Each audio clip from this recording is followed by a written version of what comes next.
यहाँ पे हम आगे देखते हैं।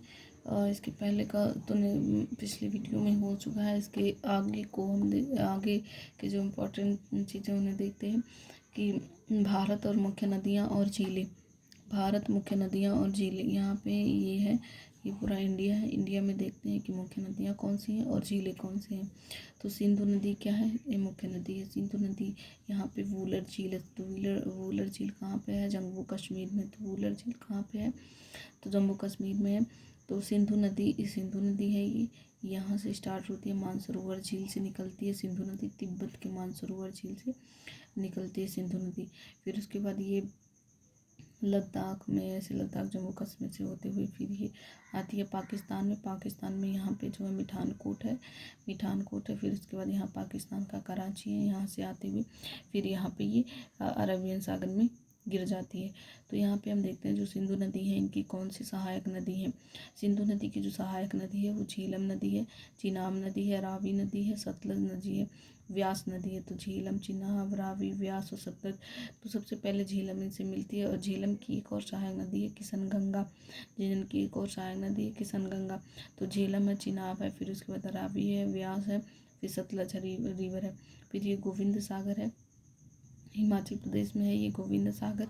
और यहाँ पर जो है, और यहाँ पे देख लेते हैं क्या है। और ये जो है, यहाँ से गंगोत्री से गंगा निकलती है, यहाँ भागीरथी से गंगोत्री से भागीरथी निकलती है। और फिर उसके बाद जो है मंदाकिनी नदी मिल जाती है, अलकनंदा नदी मिलती है। तो भागीरथी और अलकनंदा यहाँ देवप्रयाग में मिलती हैं तो बन जाती हैं गंगा। देवप्रयाग में मिलने के बाद, दोनों का पानी मिलने के बाद, भागीरथी और अलकनंदा का पानी देवप्रयाग में मिलने के बाद फिर एक पूरी धारा जो इनकी होती है, इनको जो है गंगा कहते हैं। और फिर इधर यहाँ यमुनोत्री से यमुना निकलती है, और फिर उसके बाद यहाँ पे देखते हैं यमुना, फिर उसके बाद यहाँ पे इलाहाबाद में आकर के यमुना जो है गंगा से मिल जाती है। फिर उन दोनों की मिली हुई धारा आगे बढ़ती है। फिर उसके बाद यहाँ बिहार के बाद पश्चिम बंगाल के बाद ये फिर बांग्लादेश में जाती है। फिर यहाँ पे सुंदरवन का डेल्टा बनाती है। तो यहाँ पे देख लेते हैं जो है गंगा रिवर की जो सहायक नदियाँ हैं उनको देख लेते हैं। तो ये शारदा रिवर गंगा की सहायक नदी है। शारदा रिवर घाघरा की सहायक नदी है। और घाघरा किसकी है? गंगा की है। और ये गंडक है, तो घाघरा, गंडक। यहाँ पे रामगंगा भी है, तो रामगंगा गंगा की सहायक नदी है। यहाँ पे कोसी है। तो ये जो है इसकी उत्तर की ओर जो नॉर्थ साइड वाली रिवर है, ये जो है बहती हैं, बाएं साइड वाली जो रिवर है तो इनकी सहायक नदियाँ ट्रिब्यूटरीज हैं। और जो इसकी दाहिने साइड की जो नदियाँ हैं और जो इसकी सहायक नदियाँ हैं जो साउथ से इसकी तरफ मिल रही हैं गंगा से, वो है यमुना। एक है यमुना, फिर उसके बाद जो है सोन नदी, यमुना नदी है, सोन नदी है। और यमुना की सहायक नदी कौन सी है? यमुना नदी है, सोन नदी है। तो यमुना की सहायक नदी है केन, बेतवा। यहाँ पे केन है, यमुना, केन, बेतवा। यहाँ पे केन है, यहाँ पे केन, बेतवा, चंबल। केन, बेतवा, चंबल रिवर है। और यहाँ पे सांभर झील है, राजस्थान में है, जो डिजर्ट एरिया में है, सबसे सॉल्ट वाली लेक है ये।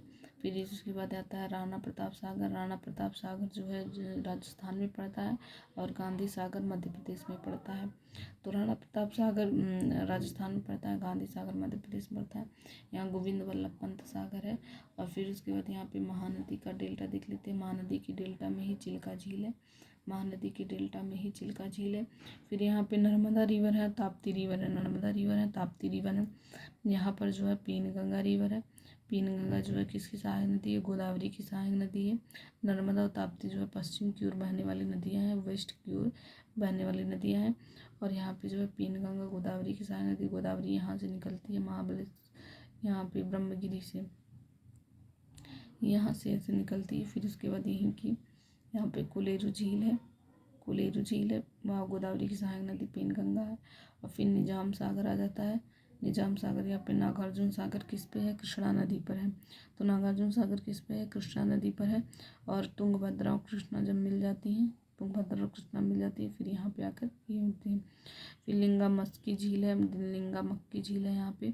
फिर कृष्णराज सागर झील है कृष्णराज सागर झील है यहाँ पे।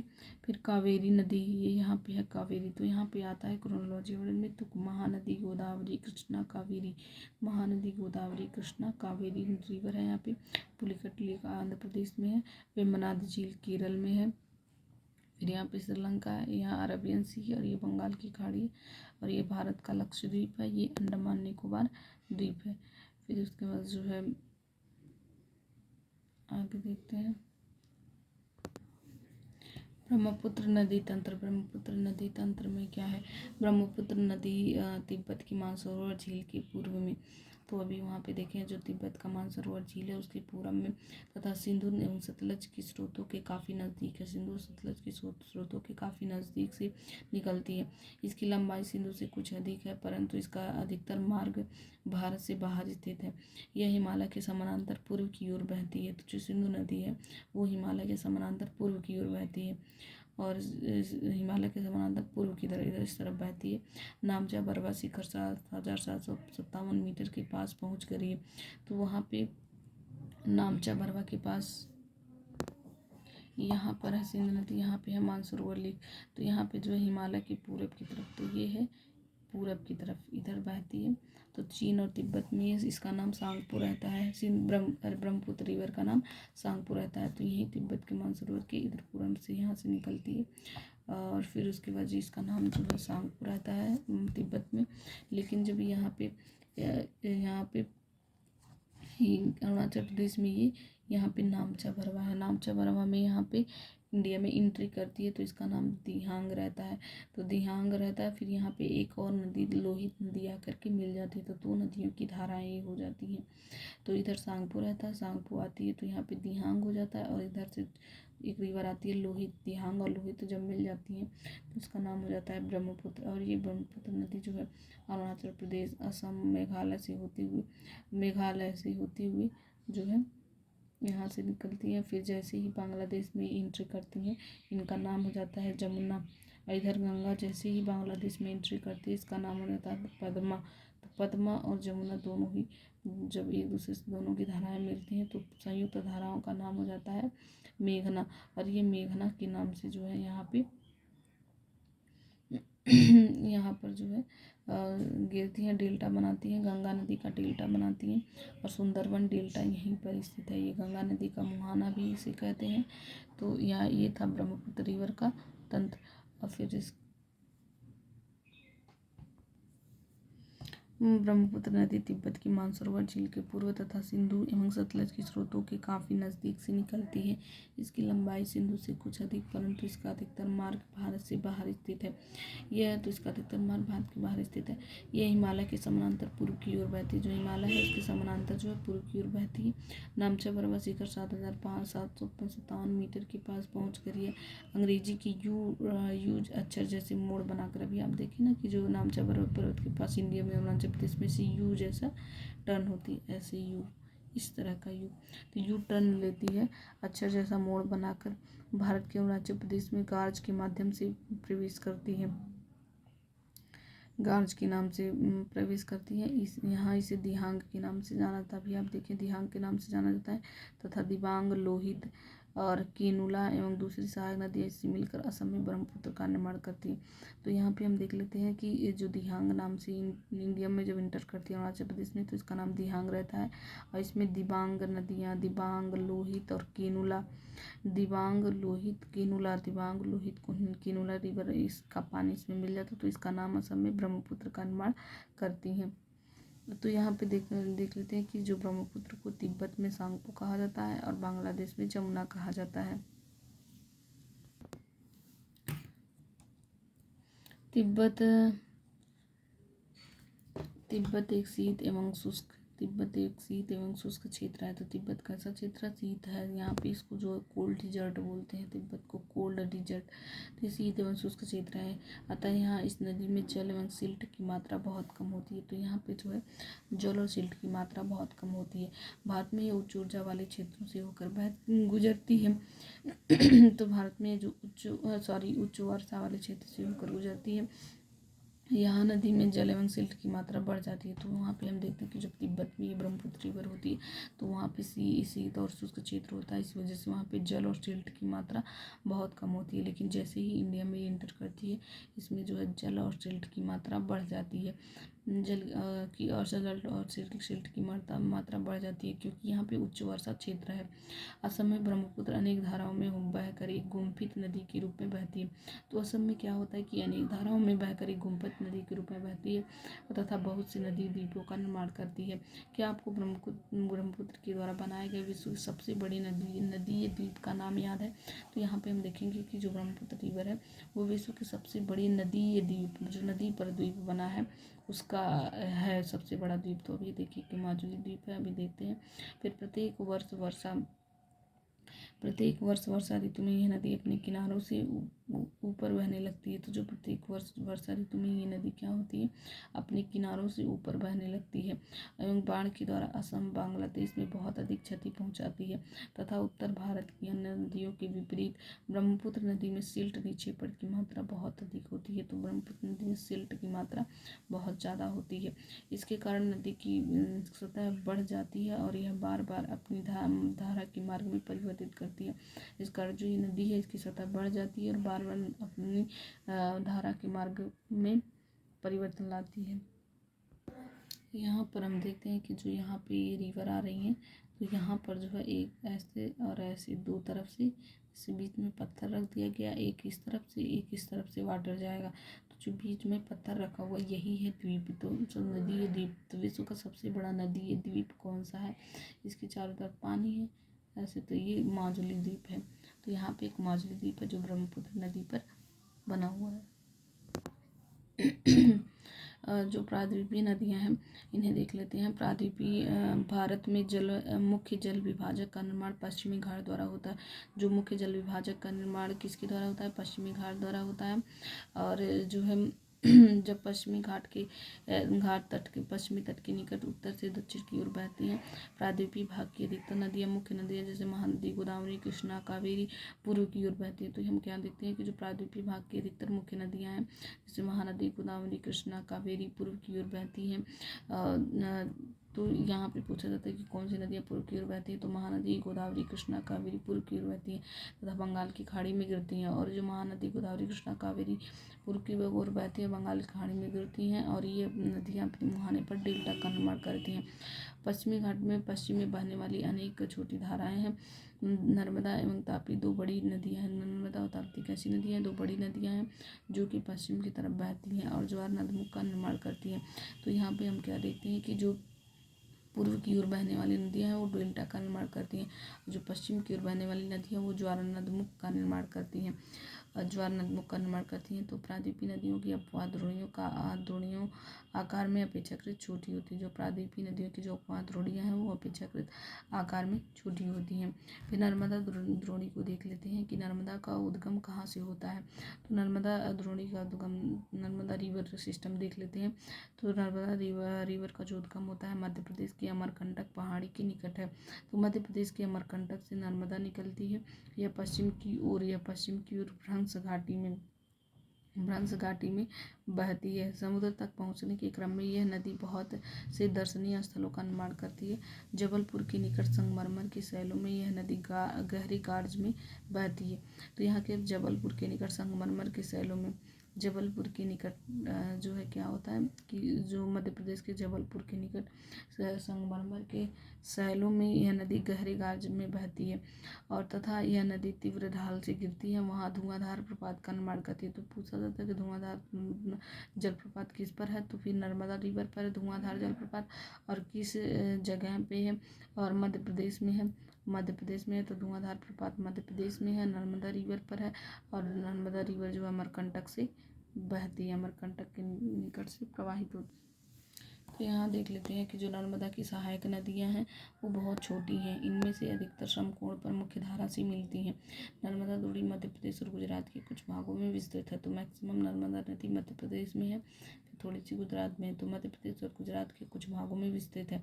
नर्मदा नदी के संरक्षण के लिए मध्य प्रदेश सरकार द्वारा नमामि देवी नर्मदे जैसे यूपी में है नमामि गंगे, तो ऐसे ही मध्य प्रदेश में है नमामि देवी नर्मदे नाम की एक योजना प्रारंभ की गई है। नमामि देवी नर्मदे, नमामि देवी नर्मदे की नाम की एक योजना प्रारंभ की गई है। फिर उसके बाद है तापी द्रोणी को देख लेते हैं। ताप्ती जो तापी रिवर है उसकी द्रोणी को देख लेते हैं। तापी का उद्गम मध्य प्रदेश की बेतुला में सतपुड़ा की श्रृंखलाओं में हुआ है। तो फिर यहाँ पे आता है कि सब बेतुला जिले में सतपुड़ा की श्रृंखलाओं से कौन सी रिवर बहती है, तो मध्य प्रदेश में तापी नदी बहती है। श्रृंखलाओं में से यह भी नर्मदा के समानांतर एक भ्रंश घाटी में बहती है। तो जैसे नर्मदा है यहाँ पे नर्मदा, फिर उसके बाद यहाँ पे ताप्ती उसी के समानांतर ये जो है भ्रंश घाटी में। तो नर्मदा और ताप्ती किसमें बहती है, भ्रंश घाटी में बहती है, लेकिन इसकी लंबाई बहुत कम है। इसकी द्रोणी मध्य प्रदेश, गुजरात और महाराष्ट्र राज्य में है। महाराष्ट्र राज्य में, मध्य प्रदेश, गुजरात और महाराष्ट्र राज्य में है। तो यहाँ पे इम्पोर्टेंट है कि तापी रिवर जो है भ्रंश घाटी में बहती है और किसके समानांतर होती है, नर्मदा के समानांतर होती है, और ये भी मध्य प्रदेश में है और बेतुला के सतपुड़ा रेंज से निकलती है। फिर अरब सागर पश्चिमी घाट के बीच का तटीय मैदान बहुत अधिक संकीर्ण है। तो अरब सागर है, वहाँ पे आप देखेंगे अरब सागर और पश्चिमी घाट के बीच का जो तटीय मैदान बहुत अधिक संकीर्ण है, इसलिए तटीय नदियों का लंबाई बहुत कम है। तो उतना संकीर्ण मतलब कि जो खड़ी ढाल है, तो अरब और पश्चिमी घाट के जो बीच का तटीय ढाल है वो बहुत अधिक संकीर्ण मतलब बहुत संकुचित है, ऐसे है ना। इधर गुजरात हो गया, फिर ऐसे है। तो ये वाला जो एरिया है यहाँ पे बहुत संकीर्ण है, तो इसीलिए जो है मैदान बहुत अधिक संकीर्ण है। संकीर्ण मतलब पतला अंदर घुस करके है, इसलिए तटीय नदियों का लंबाई बहुत कम है। पश्चिम की बहने वाली मुख्य नदियाँ साबरमती, माही, तो जो है नर्मदा, ताप्ती तो है ही। इसके अलावा जो है पश्चिम की ओर जो नदियाँ बहती हैं वो जो है साबरमती, माही, भारत पूजा, पेरियार है। साबरमती, माही, भारत पूजा, पेरियार है। साबरमती, माही, भारत पूजा, पेरियार है। साबरमती, माही, भारत पूजा, पेरियार है। उन राज्यों के नाम बताइए जहाँ ये नदियाँ बहती हैं। फिर गोदावरी द्रोणी को देख लेते हैं, क्या है गोदावरी द्रोणी। गोदावरी ये सबसे बड़ी प्रायद्वीपीय नदी है। तो गोदावरी कैसी नदी है, जो सबसे बड़ी प्रायद्वीपीय नदी है। यह महाराष्ट्र के नासिक जिले में पश्चिमी घाट की ढालों से निकलती है। तो जो गोदावरी है वो कैसी है, तो गोदावरी है वो जो है सबसे बड़ी प्रायद्वीपीय नदी है। तो गोदावरी कैसी नदी है, प्रायद्वीपीय नदी है। यह महाराष्ट्र के नासिक जिले में पश्चिमी घाट की ढालों से निकलती है। इसकी लंबाई 15 किलोमीटर है। यह बहकर बंगाल की खाड़ी में गिरती है। तो गोदावरी कहाँ से निकलती है, महाराष्ट्र के नासिक जिले से निकलती है। महाराष्ट्र के नासिक जिले से निकलती है गोदावरी नदी। फिर यह बहकर बंगाल की खाड़ी में गिरती है। तो प्रायद्वीपीय नदियों में इसका अपवाह तंत्र सबसे बड़ा है। प्रायद्वीपीय नदियों में इसका जो अपवाह तंत्र है वो सबसे बड़ा है। तो वह यहाँ पे देखेंगे कि जो प्रायद्वीपीय नदियों में सबसे बड़ा अपवाह तंत्र किसका है, गोदावरी द्रोणी का है, गोदावरी नदी का है।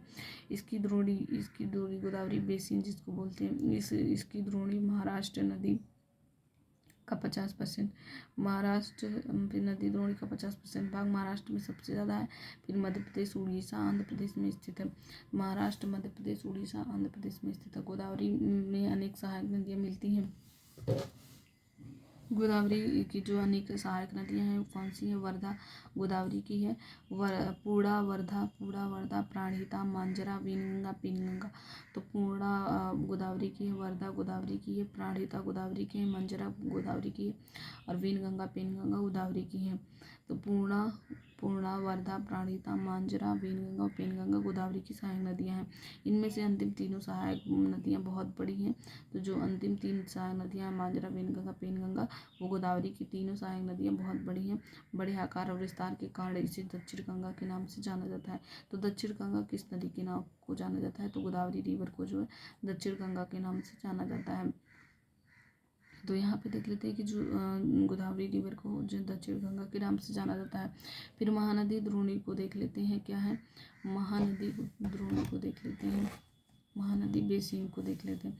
महानदी का उद्गम जो है छत्तीसगढ़ की उच्च भूमि से होता है। तो महानदी कहाँ से निकलती है, जो छत्तीसगढ़ में उच्च भूमियाँ हैं, हाईलैंड है, वहाँ से छत्तीसगढ़ की उच्च भूमि से महानदी की द्रोणी निकलती है तथा यह उड़ीसा से बहते हुए बंगाल की खाड़ी में मिल जाती है। तो उड़ीसा से बहते हुए कहाँ पे मिलती है, बंगाल की खाड़ी में। तो महानदी द्रोणी का जो उद्गम है छत्तीसगढ़ की उच्च भूमि से है और उड़ीसा से बहते हुए बंगाल की खाड़ी में मिल जाती है। बंगाल की खाड़ी में, उड़ीसा में। तो जो महानदी है वो केवल उड़ीसा में होगी, तो महानदी केवल उड़ीसा में होगी। नहीं नहीं, सॉरी, इसके और भी हैं। तो महानदी जो है छत्तीसगढ़ से निकलती है, छत्तीसगढ़ से स्टार्ट होती है, छत्तीसगढ़ से स्टार्ट होती है महानदी, और फिर उसके बाद उड़ीसा में बहते बंगाल की खाड़ी में मिल जाती है। इसकी लंबाई 860 किलोमीटर है। इसका अपवाद द्रोणी है महाराष्ट्र, तो ये उड़ीसा से निकलती है, फिर महाराष्ट्र है, छत्तीसगढ़, झारखंड, उड़ीसा में है। तो इसका अपवाद कहाँ पे है? महाराष्ट्र, छत्तीसगढ़, झारखंड और उड़ीसा में है। और फिर उसके बाद ये कहाँ से स्टार्ट होती है? छत्तीसगढ़ की उच्च भूमि से स्टार्ट होती है। और गोदावरी कहाँ से स्टार्ट होती है? नासिक से स्टार्ट होती है। ताप्ती कहाँ से स्टार्ट होती है? वो जो है मध्य प्रदेश की बेतुला के सतपुड़ा से स्टार्ट होती है। और नर्मदा कहाँ से स्टार्ट होती है? मध्य प्रदेश में अमरकंटक से स्टार्ट होती है। कृष्णा, कृष्णा कहाँ से स्टार्ट होती है? कृष्णा द्रोणी बेसिन, उसको देख लेते हैं। महाराष्ट्र के पश्चिमी घाट के महाबलेश्वर के निकट एक स्रोत से निकलकर कृष्णा लगभग 1400 किलोमीटर बहकर बंगाल की खाड़ी में गिरती है। तो यहाँ पे हम देखते हैं कि जो कृष्णा है वो कहाँ से स्टार्ट होती है। कृष्णा जो है पश्चिमी घाट में महाबलेश्वर से स्टार्ट होती है। तो महाबलेश्वर से कौन स्टार्ट होता है? कृष्णा। तो कृष्णा महाबलेश्वर से स्टार्ट होती है, और फिर उसके बाद बंगाल की खाड़ी में तो ये गिरती है। और कृष्णा की जो सहायक नदियाँ हैं तुंगभद्रा, कोयना, तो अब तुंगभद्रा कृष्णा तो देखेंगे। कोयना, घाट प्रभा, मूसी, भीमा, ये कृष्णा की सहायक नदियाँ हैं। तुंगभद्रा, कोयना, घाट प्रभा, मूसी, भीमा कृष्णा की सहायक नदियाँ हैं। तुंगभद्रा कृष्णा की है, कोयना कृष्णा की है, घाट प्रभा कृष्णा की है, मूसी और भीमा जो है कृष्णा की सहायक नदियाँ हैं। इसकी जोड़ी महाराष्ट्र, कर्नाटक, आंध्र प्रदेश में फैली हुई है। तो ये महाबलेश्वर से निकलती है, महाराष्ट्र के महाबलेश्वर से कृष्णा स्टार्ट होती है, और फिर उसके बाद कर्नाटक, आंध्र प्रदेश में फैली हुई है। फिर कावेरी द्रोणी या बेसिन को देख लेते हैं। कावेरी पश्चिमी घाट की ब्रह्मगिरी श्रृंखला से निकलती है। तो कावेरी जो वेस्टर्न घाट है उसके ब्रह्मगिरी रेंज से निकलती है, तथा तमिलनाडु के कुडलूर के दक्षिण में बंगाल की खाड़ी में मिल जाती है। तमिलनाडु का जो कुडलूर वाला एरिया है उसके दक्षिण में, तमिलनाडु कुडलूर के दक्षिण में बंगाल की खाड़ी में मिल जाती है। इसकी लंबाई 760 किलोमीटर है। तो यहाँ पे हम देखते हैं कि जो कावेरी रिवर है वो पश्चिमी घाट की ब्रह्मगिरी से निकलती है। तो ब्रह्मगिरी से कौन स्टार्ट होता है? कावेरी। ब्रह्मगिरी से कौन स्टार्ट होता है? कावेरी स्टार्ट होती है, और तमिलनाडु के कुडलूर के दक्षिण में बंगाल की खाड़ी में मिल जाती है। इसकी लंबाई 760 किलोमीटर है। इसकी प्रमुख सहायक नदियाँ हैं तो कावेरी इसकी सहायक नदियाँ कौन सी? अमरावती कावेरी की है, भवानी कावेरी की है, हेमावती काबिनी कावेरी की है। तो अमरावती कावेरी की है, भवानी कावेरी की है, हेमावती कावेरी की, काबिनी कावेरी की है। तो अमरावती, भवानी, हेमावती, कापिनी, ये सब कावेरी की सहायक नदियाँ हैं। और इसकी द्रोणी मतलब बेसिन, इसकी प्रवाह का क्षेत्र जो है तमिलनाडु से है, तमिलनाडु और फिर उसके बाद जो है तमिलनाडु, केरल और कर्नाटक में है। तो जो नीचे वाले 3 एरिया हैं तो तमिलनाडु, केरल, कर्नाटक में कावेरी रिवर है। तमिलनाडु, केरल, कर्नाटक में जो है कावेरी रिवर है। फिर उसके बाद यहाँ पे लिखा हुआ है कि भारत में दूसरा सबसे बड़ा जलप्रपात कावेरी नदी पर है। शिव समुद्रम जलप्रपात कहाँ पर है? कावेरी रिवर पर है। भारत में दूसरा सबसे बड़ा जलप्रपात कावेरी रिवर है। शिव समुद्रम जो जलप्रपात है वो कावेरी रिवर पर है। प्रपात द्वारा उत्पादित विद्युत मैसूर, बेंगलोर तथा कोलार स्वर क्षेत्र को प्रदान करती है। तो यहाँ पे जो है उत्पादित विद्युत जो है, यहाँ से जो प्रपात से विद्युत उत्पाद होता है, शिव समुद्रम जो जलप्रपात है वो कावेरी रिवर पर, सबसे लास्ट वाली रिवर जो मेन इंपॉर्टेंट रिवर थी कावेरी उस पर है। और इसी पर जो है मैसूर, बेंगलोर और कोलार क्षेत्र को प्रदान विद्युत उत्पादित जो होता है यहाँ से वो मैसूर को मिलता है, बेंगलोर को मिलता है, कोलार क्षेत्र को मिलता है। तो कोलार कहाँ पर है? कोलार जो है कर्नाटक में है। फिर उसके बाद जो है यहाँ पे देख लेते हैं कि भारत का सबसे बड़ा जलप्रपात कौन सा है? जैसे समुद्र जल गरसोपा जलप्रपात। तो भारत का सबसे बड़ा जलप्रपात गरसोपा जलप्रपात है। फिर उसके बाद इसके आगे देख लेते हैं इन बड़ी नदियों के अतिरिक्त कुछ छोटी नदियाँ भी हैं, पूर्व की तरफ बहती हैं। अभी तक तो हम बड़ी नदियों को देख रहे थे कि अब हम छोटी नदियों को देखेंगे जो बची हुई हैं। दामोदर, ब्राह्मणी, वैतरणी, सुवर्णरेखा कुछ प्रमुख उदाहरण है। ये सब छोटी नदियाँ दामोदर, ब्राह्मणी, वैतरणी और सुवर्णरेखा कुछ महत्वपूर्ण उदाहरण है। अपने एटलस में इनकी स्थिति ज्ञात कीजिए। पृथ्वी की धरातल पर लगभग 71% भाग जल से ढका हुआ है, और लेकिन इसका 97% जल लवणीय है। 71% तो भाग जल से ढका हुआ है, लेकिन 71% का 100% जो 71% है इसका, इसमें 71% है, 71% जो पूरा पानी है इसको 100% मान लेते हैं। इसका जो है 97% जल लवणीय है और इसमें 3% जल ही केवल पीने योग्य, केवल 3% जल ही स्वच्छ जल के रूप में उपलब्ध है, जिसका 3/4 भाग हिमानी के रूप में है, जिसका 3/4 भाग जो है हिमानी के रूप में। फिर झीलों के बारे में देख लेते हैं। पश्चिमी कश्मीरी घाट तथा प्रसिद्ध डल झील। कश्मीरी घाटी तथा प्रसिद्ध डल झील नाव वाले घरों तथा शिकार से आज से तो आप परिचित ही होंगे, जो प्रत्येक वर्ष हजारों पर्यटकों को आकर्षित करते हैं। इसी प्रकार आप अन्य झील वाले स्थानों पर भी गए होंगे जहां नौकायान, तैराकी एवं अन्य जलीय खेलों का आनंद लिया होगा। तो यहाँ कश्मीर घाटी का प्रसिद्ध डल झील। तो डल झील पूछता है कहाँ पर है, कश्मीर घाटी में। तो डल झील कहाँ पर है, कश्मीर घाटी में। कल्पना कीजिए कि अगर कश्मीर, नैनीताल एवं दूसरे पर्यटक स्थलों पर झीलें नहीं होती, तब क्या वे उतना आकर्षित करते जितना कि आज करते हैं। क्या आपने कभी यह जानने की कोशिश की कि इन पर्यटकों को आकर्षित करने के लिए किस स्थान पर झीलों का क्या महत्व है। पर्यटकों के आकर्षण के अतिरिक्त मानव के लिए अन्य कारणों से भी झीलों का महत्व है। पृथ्वी की सतह के गर्त वाले भाग में जहाँ जल जमा होता है उसे झील कहते हैं। तो जो पृथ्वी के जो बीच वाले पार्ट है, जहाँ गड्ढा है, वहाँ पे अगर जल मतलब बड़ा सा गड्ढा है, वहाँ पे जो है उस भाग में जल जमा हो जाता है तो उसे झील कहते हैं। बड़े आकार वाली झीलों को समुद्र कहा जाता है, जैसे कैस्पियन, मृत और अरल सागर। ये सब क्या है, बड़े जो आकार की जो झीलें होती हैं उन्हें सी कहा जाता है, समुद्र कहा जाता है, जैसे कैस्पियन सी, डेड सी, अरल सी, कैप्सियन सी, डेड सी और अरल सी। फिर उसके भारत में बहुत सी झीलें हैं। तो भारत में कैसी झीलें, बहुत सी झीलें हैं। ये एक दूसरे से आकार तथा अन्य लक्षणों से भिन्न हैं। अधिकतर झीलें अस्थायी होती हैं। तो भारत में बहुत सी झीलें हैं और ये एक दूसरे से आकार तथा अन्य लक्षणों में भिन्न हैं। अधिकतर झीलें अस्थायी होती हैं तथा कुछ में केवल वर्षा ऋतु में ही पानी होता है, जैसे अंतर्देशीय अपवाह वाले अर्धशुष्क क्षेत्रों की दूरी वाली झीलें। तो अंतर्देशीय जो अपवाह वाली झीलें होती हैं उसमें केवल वर्षा ऋतु में ही वाटर होता है। ये अधिकतर झीलें अस्थायी होती हैं और कुछ में केवल वर्षा का ही होता है। तो जैसे ये झीलें हैं जो अंतर्देशीय अपवाह वाली झीलें हैं, अर्धशुष्क क्षेत्रों वाली जो दृढ़ है इस झीलें हैं वो जो है केवल वर्षा ऋतु में ही इनमें पानी होता है, इसलिए इन्हें जो अंतर्देशीय अपवाह कहते हैं, अंतर्देशीय अपवाह कहते हैं। तो इसके बाद यहाँ कुछ ऐसी झीलें हैं जिनका निर्माण हिमानियों बर्फ चादर की क्रिया के फलस्वरूप हुआ है। तो कुछ ऐसी झीलें हैं जिनका हिमानियों, कुछ ऐसी झीलें जो हिमानियों बर्फ से ढकी हुई हैं, तो ऐसी झीलें हैं।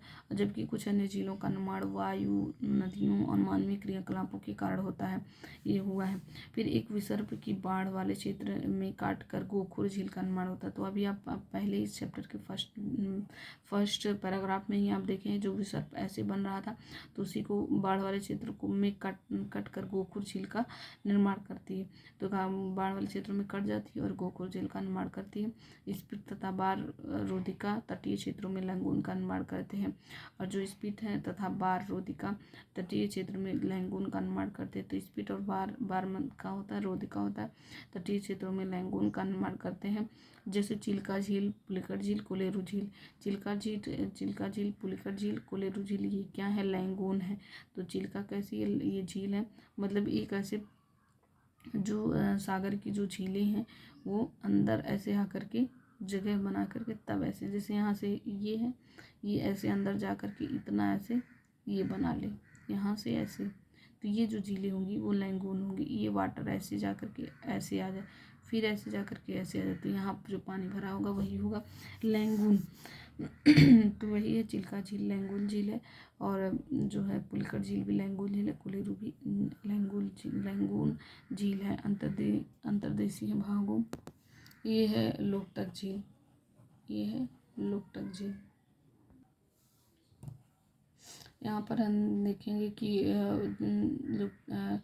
वाली झीलें कभी कभी मौसमी होती हैं। उदाहरण के लिए राजस्थान की सांभर झील निकला हुआ जल वाली झील है। इसके जल का उपयोग नमक के निर्माण के लिए किया जाता है।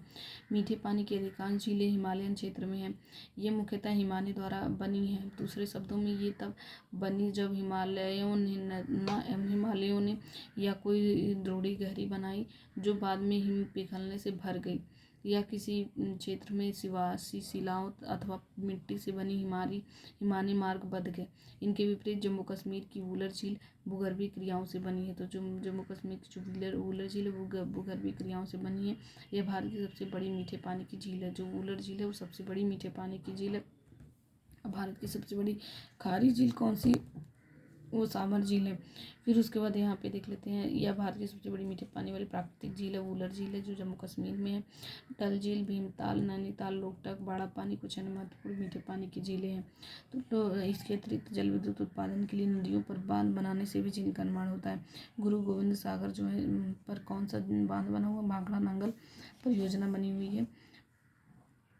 भाखड़ा नांगल परियोजना बनी हुई है। फिर उसके बाद यहाँ पे देख लेते हैं, झीलें मानव के लिए अत्यधिक लाभप्रद होती हैं। एक झील नदी के बहाव को सुचारू रूप बनाने में सहायक होती हैं। अत्यधिक वर्षा के समय यह बाढ़ को रोकती हैं तथा सूखे के मौसम में पानी के बहाव को संतुलित करने में सहायता करती हैं।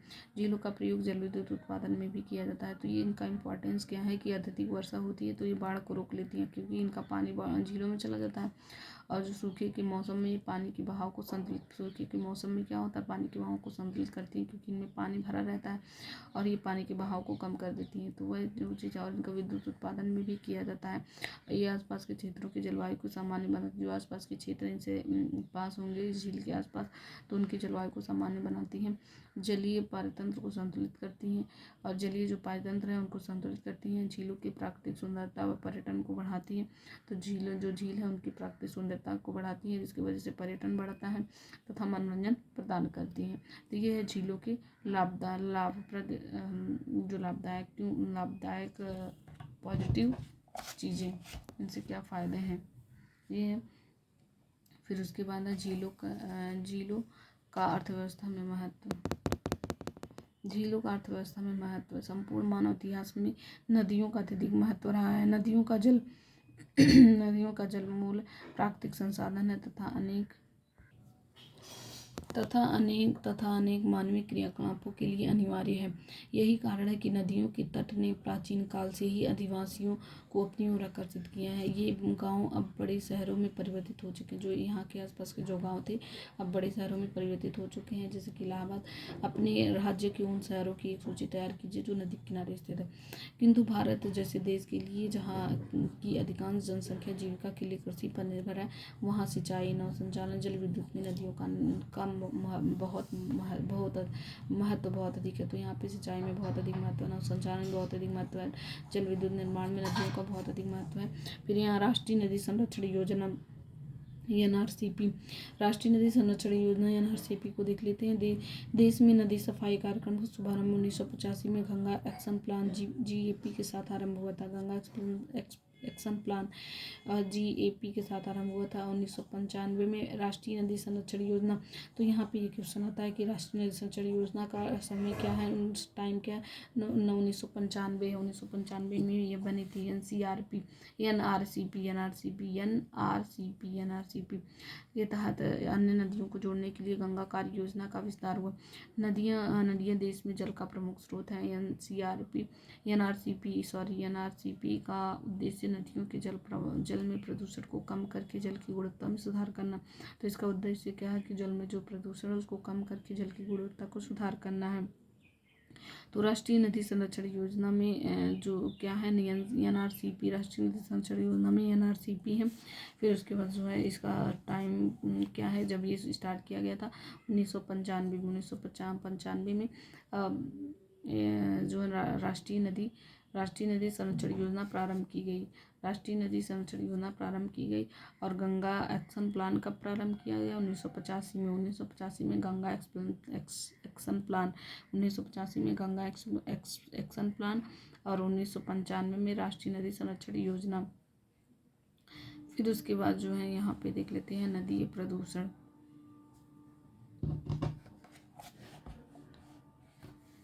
नदी प्रदूषण। नदी जल की घरेलू, औद्योगिक तथा कृषि में बढ़ती मांग के कारण इसकी गुणवत्ता प्रभावित हुई है। इसके परिणामस्वरूप नदियों से अधिक जल की निकासी होती है तथा इसका आयतन घटता है। दूसरी ओर उद्योगों का प्रदूषण, अपरिष्कृत कचरे नदी में मिलते रहते हैं। यह केवल जल की गुणवत्ता को ही नहीं बल्कि नदी के स्वतः स्वच्छीकरण की क्षमता को भी प्रभावित करता है।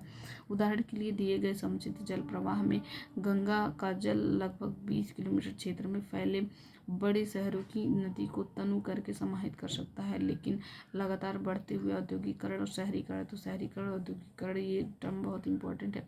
औद्योगिकरण शहरीकरण के बढ़ने के कारण ऐसा संभव नहीं हो पाता है। अनेक नदियों में प्रदूषण स्तर बढ़ता जा रहा है। नदियों में बढ़ते प्रदूषण के कारण को स्वच्छ बनाने के लिए अनेक कार्य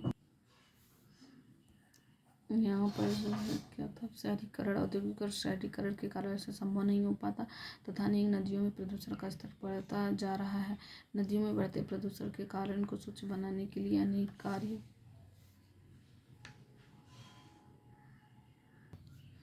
योजनाएं लागू की गई। क्या आपने कभी ऐसी कार्य योजनाओं के बारे में सुना है? नदी के प्रदूषित जल से हमारा स्वास्थ्य किस प्राप्त हो। नदी का अगर प्रदूषित जल हो और हम उसे पी ले तो हमारे ऊपर क्या प्रभाव पड़ेगा, वही चीज़ यहाँ पे कह रहा। बिना स्वच्छ जल का मानव जीवन। बिना स्वच्छ जल का मानव जीवन, इस विषय पर विचार कर अपनी कक्षा में एक वाद प्रतियोगिता का आयोजन करें। तो बिना अगर स्वच्छ जल नहीं है तो क्या मानव जीवन संभव हो पाएगा? नहीं। तो बिना स्वच्छ जल के मानव जीवन संभव नहीं हो पाए, लोग बीमार पड़ जाएंगे और तरह तरह की बीमारियों के होने से डेथ हो सकती है। फिर यहाँ पे देख लेते हैं वूलर झील निम्न से किस राज्य में स्थित है। इसलिए तो कहा गया है जल ही जीवन है, जल ही जीवन है। तो जल नहीं होगा स्वच्छ तो फिर मानव जीवन संभव नहीं हो पाएगा। फिर यहाँ पे क्वेश्चन देख लेते हैं, वूलर झील निम्न से किस राज्य में स्थित है। तो वूलर झील जो है जम्मू कश्मीर में स्थित है। वूलर झील यहाँ पे भी पीछे देखें, जम्मू कश्मीर में वूलर झील स्थित है। नर्मदा नदी का उद्गम कहाँ है? नर्मदा नदी का उद्गम जो है अमरकंटक में है। नर्मदा नदी का उद्गम कहाँ पे है? अमरकंटक में है। और कौन सी लवणीय जल वाली झीलें हैं? तो लवणीय जल वाली झील कौन सी है? लवणीय जल वाली जो झील है वो है ये सांभर झील है जो राजस्थान में है। तो लवणीय जल वाली झील कौन सी है? सांभर झील राजस्थान की है। इनसे कौन सी नदी प्रायद्वीपीय भारत की सबसे बड़ी नदी? तो प्रायद्वीपीय भारत की सबसे बड़ी नदी कौन सी है? प्रायद्वीपीय भारत की सबसे बड़ी नदी कौन सी है? प्रायद्वीपीय भारत की सबसे बड़ी प्रायद्वीपीय भारत में आप देखिए गोदावरी सबसे बड़ी नदी है। फिर उसके बाद गोदावरी जो है प्रायद्वीपीय भारत की सबसे बड़ी नदी है। फिर यहाँ पर इनमें से कौन सी नदी भ्रंश घाटी से, अभी आप देखिए भ्रंश घाटी से होकर नर्मदा, ताप्ती, साबरमती, भारत पूजा, ये सब नदियाँ जो है भ्रंश घाटी से होकर गई थी। तो भ्रंश घाटी से नर्मदा ताप्ती इंपॉर्टेंट है। नर्मदा ताप्ती दो नदियाँ बहुत इंपॉर्टेंट है, भ्रंश घाटी से होकर बहती है। भ्रंश घाटी से दो नदियाँ इंपॉर्टेंट है, नर्मदा और ताप्ती।